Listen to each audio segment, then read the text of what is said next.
Watu wengi sana wanadhani ya kwamba ndoa za Kikristo ni vifungo, kwamba huwezi ukaacha na kuoa tena.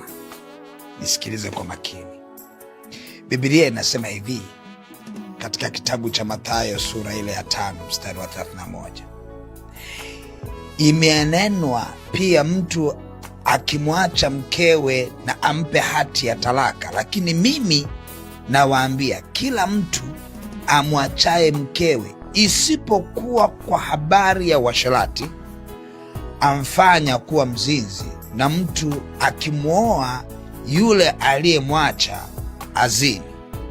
Angalia, anakemea habari ya talaka, lakini anaielezea ya kwamba isipokuwa kwa uasherati. Maana yake nini? Kama uko na mtu mwasherati, huyo mtu una uwezo wa kuachana naye na haufungiki. Yaani umeolewa na mtu ama umemuoa mtu, lakini bado ana mambo mengi kweli kweli. Akipita ex wake yuko naye, mara leo yuko hivi, yani hana utulivu, ni uasherati ule. Biblia inasema hivi, haufungiki. Achana naye, njoo pata mtu wako mzuri mwingine. Mapema sana asubuhi tunafunga ndoa, imeisha hiyo. Kwa sababu gani? Ndio Biblia inavyosema. Hakuna kile kifungu ambacho Biblia inasema ya kwamba ile mpaka kifo kitutenganishe basi ndio pekee kinachosimamiwa. Hapana, kwenye maandiko kuna mahali, sehemu nyingi ambazo zinasimamia ya kwamba hata kama mko hai, mna uwezo wa kumalizana na uwe ukaanzisha maisha yako mengine, na ukifa unaenda mbinguni na ni mtakatifu. Angalia, tuangalie Paulo anasema nini kwenye Wakorinto wa kwanza sura ya 7 mstari wa 15.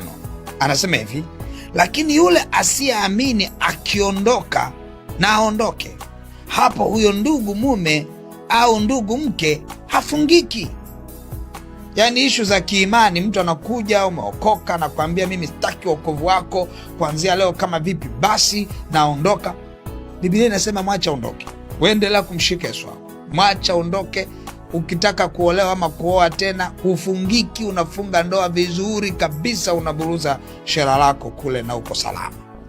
Kwa hiyo kuna taratibu fulani hivi ambazo za kimapokeo zimefanya kuona kama ndoa ya Kikristo hainaga option, yani ukiingia umeingia. Sasa nikupe tu story moja. Kuna ndoa moja nilifungisha, alafu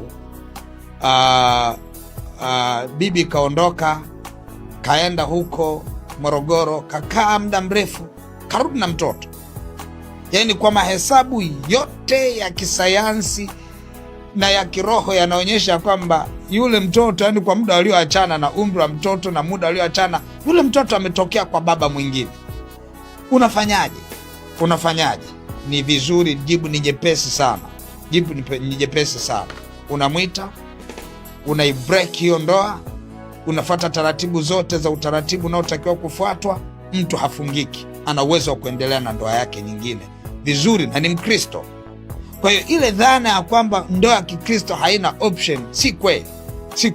Na kuna vitu vingi ambavyo pia kwa mimi huwa naviangalia, ambavyo vinatokana na mambo mengi ambayo naweza nikaivunja hiyo ndoa na mtu akawa yuko salama kuendelea.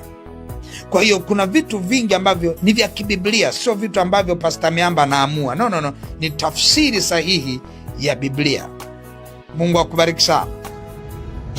Shalom. Bwana Yesu asifiwe. Wapendwa katika Kristo Yesu wa Nazareti aliye hai. Tumeweza kumsikia Pastor Miamba juu ya swala la talaka. Ni kama vile anatoa ruksa, ni kama anaruhusu Wakristo, kama ukiona mke wako anakuchiti, oa mwanamke mwingine, usifungwe katika swala hilo, kama alivyofanua katika Biblia. Unajua Biblia ni somo au ni kitabu ambacho kina maarifa na hekima za kimungu. Kwa hiyo usipomtumia Mungu katika kufafanua neno lake, unaweza kutafsiri tofauti. Sijajua Pastor Miamba amemuuliza Roho Mtakatifu juu ya somo hili au amefanya nini.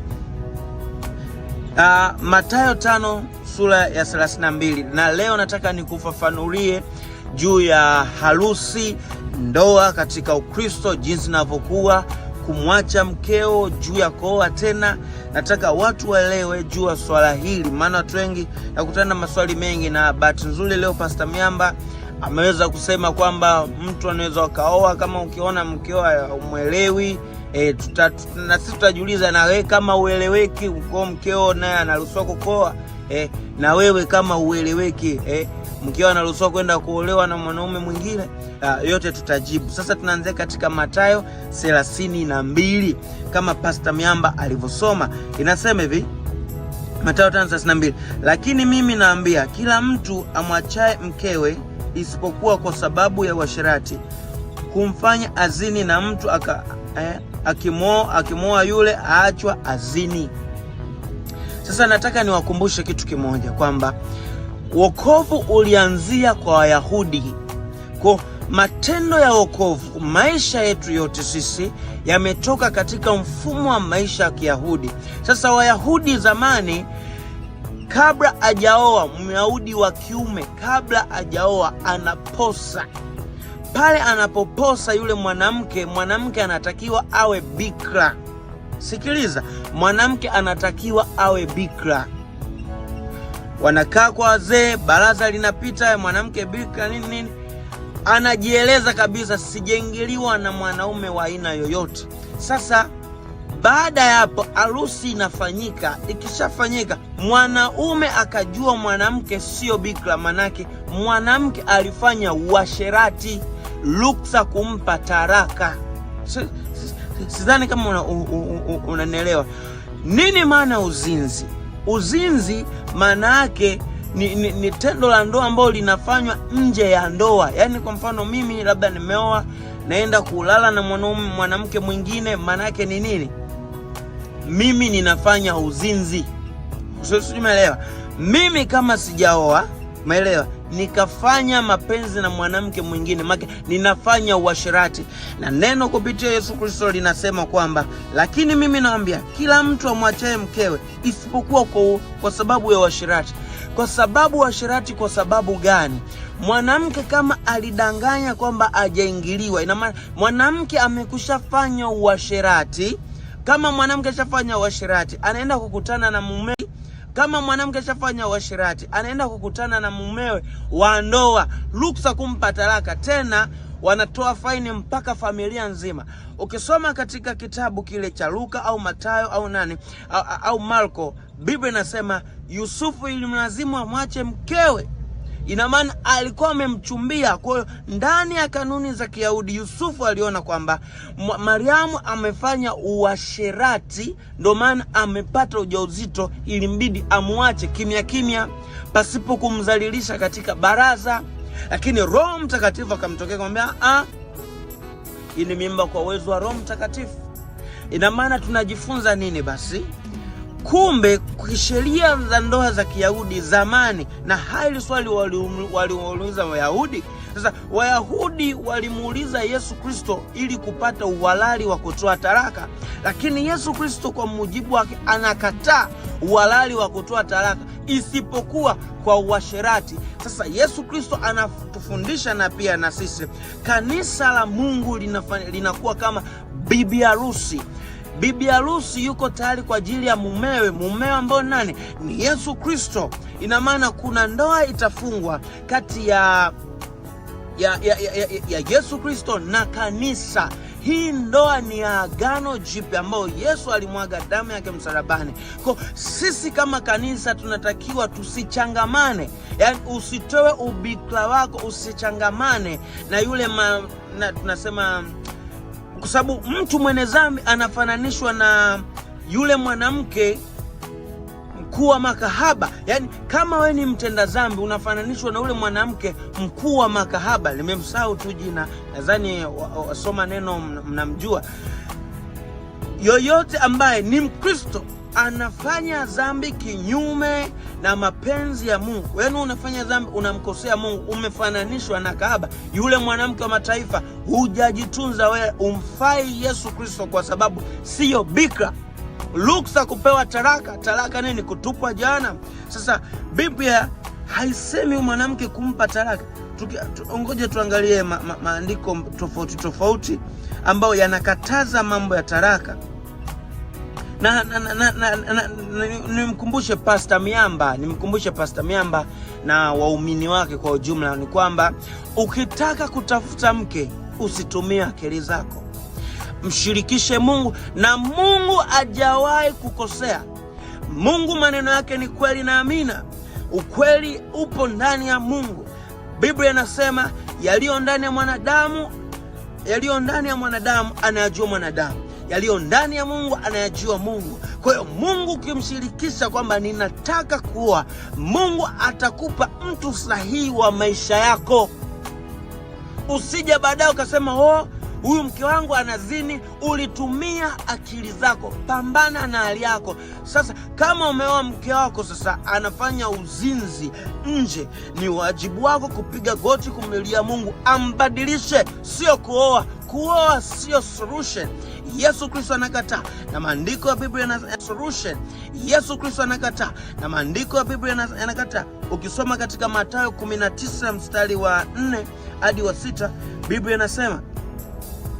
inasema Yesu akajibu akasema, hamkusoma kwamba yeye aliyewaumba mwanzo alimuumba mtu mume na mtu mke?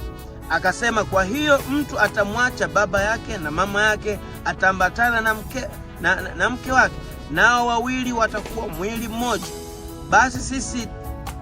Basi si wawili tena, bali mwili mmoja. Maana yake nini? Yesu anasema mke na mume wakishaoana wanakuwa mwili mmoja. Haleluya, Bwana Yesu asifiwe. Hakuna talaka.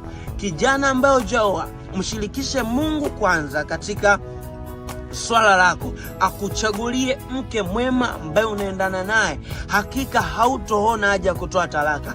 Hautoona, kwa sababu atakuwa baraka katika maisha yako. Kama ukitumia akili yako, matamanio ya mwili wako, matamanio kwamba haja zako zitimie, baadaye ukabadilikiwa na mkeo au wewe mwenyewe, usione uchungu, kwa sababu ulitumia akili zako mwenyewe. Kwa sababu uko upande wa Mungu, piga goti. Mungu ni wa rehema. Mungu atakusamehe. Mungu atampigania mkeo. Mungu atampigania mumeo. Wote mtakuwa sawa. Eti kuwa wewe unazini, Pastor Miamba, watu watazini. Usilidumkize kanisa katika uzinzi wa ajabu. Wewe ni mtu mkubwa, unatakiwa uelewe kwamba ninavyosema hivi inaita impact gani katika Kristo ananipata. Utapeleka watu jana wengi mno. Angalia Waefeso 5:31 hadi 33. Biblia inasema, kwa sababu hiyo mtu atawaacha baba yake na mama yake, ataambatana na mke wake, nao wawili watakuwa mwili mmoja. Kila mtu ampende mke wake kama nafsi yake mwenyewe, na mke amheshimu mumewe. Ona neno la Mungu lilivyo wazi. Haliruhusu talaka. Hakuna talaka. Usitumie akili zako kulifafanua neno la Mungu. Neno la Mungu linakataa talaka. Halihitaji talaka. Maana Mungu alimuumba Adamu na Hawa. Hakuumba Adamu na wanawake 4, hakuumba Adamu na wanawake 6, hakuumba Adamu na wanawake 11. Alimuumba Adamu na Hawa. Hao ndo alojaza ulimwengu. Usifate maneno yako, fata Biblia. Biblia inasemaje tena? Lakini hapa kwenye Timotheo, niende hata Waebrania 13:4 inasema, ndoa na iheshimiwe na watu wote, na malazi yawe safi, kwa maana waasherati na wazinzi Mungu atawahukumia. Usije ukasema kwamba hapa mbona Yesu alimaanisha uasherati, isipokuwa kwa uasherati na maana mimi nikioa mke wangu akafanya uasherati. Mkeo aweza akafanya uasherati. Mkeo akikuchiti anafanya uzinzi. Mkeo akikuchiti anafanya uzinzi. Kwenye Timotheo, niende hata Waebrania 13:4 inasema, ndoa na iheshimiwe na watu wote, na malazi yawe safi, kwa maana waasherati na wazinzi Mungu atawahukumia. Usije ukasema kwamba hapa mbona Yesu alimaanisha uasherati, isipokuwa kwa uasherati na maana mimi nikioa mke wangu akafanya uasherati, mkeo aweza akafanya uasherati. Mkeo akikuchiti anafanya uzinzi. Mkeo akikuchiti anafanya uzinzi. Ina maana nini? Ina maana gani? Mkeo akifanya uzinzi ina maana gani? Mungu anasema niite nami nitaitika, nitakuonesha mambo magumu usioyajua. Muite Mungu, mwambie aingilie kati ndoa yako, maana yeye ndiye aliyekuchagulia, maana yeye ndiye aliyekuteulia. Huyo ukae naye yeye. Kifo kiwatenganishe, sio maandiko ya uongo inayotafsiriwa kiuongo ya watenganishe. Hapana. Yesu Kristo anasema uasherati. Wale Wayahudi maana yake zamani wenyewe walikaa wakiamini kwamba atakayeoa kama mtu amefanya uasherati na akiolewa na mumewe akajua kwamba huyu ni mwasherati, ruksa kumwacha kwa sababu ni kanuni ya Kiyahudi. Je, hii leo kuna watu wamebakwa? Sikiliza, nataka nikwambie mtu wa Mungu, kuna watu wamebakwa, kuna watu katika usichana wao walitolewa bikra, kuna watu wengine, hizo ni sheria za Kiyahudi. Sasa wote waliompokea Yesu Kristo walifanywa kuwa wana wa Mungu. Walivyofanywa wana wa Mungu, sasa bikra ya asili ya kiroho imerudi ndani yao. Wote watakaa na Mungu pamoja. Kwa wewe kijana ambao unataka kuoa, mwambie tu Mungu, mimi nataka mke mwema, mimi nataka mume mwema, mimi nataka mke mwema, mimi nataka mume mwema. Mungu atakuonyesha na Mungu akosei. Neno lake ni kweli na amina. Yesu anasema, Biblia inasema kwamba kama mvua ishukavyo toka juu mbinguni mpaka kwenye ardhi, na neno lake kwa kinywa chake havitarudi nyuma. Hakuna kurudi nyuma, kwa sababu Mungu, inawezekana umeingia katika mkenge, umeoa mwanamke ambaye hafai. Mwambie Mungu, hujawahi kushindwa. Mungu ambaye aliingia katika gereza la Paulo na Sila, nyororo zote walizofunga zilifunguka, milango ya gereza ilifunguka. Mimi ni nani Bwana? Kwa nini usinitetee katika ndoa yangu? Mungu wa Ibrahimu, Isaka na Yakobo, tazama wale ambao manabii zako uliwaokoa. Tazama Bwana, hata wana wa Israeli walipita katikati ya bahari na uliwaponya Bwana. Kwa nini ndoa yangu Bwana ikae katika namna hii Bwana? Haiwezekani. Mwite Mungu. Eti kwa wewe utapotea. Soma neno. Biblia inasema mjue sana Mungu ili uwe na amani. Mjue Mungu uwe na amani. Acha kudanganya.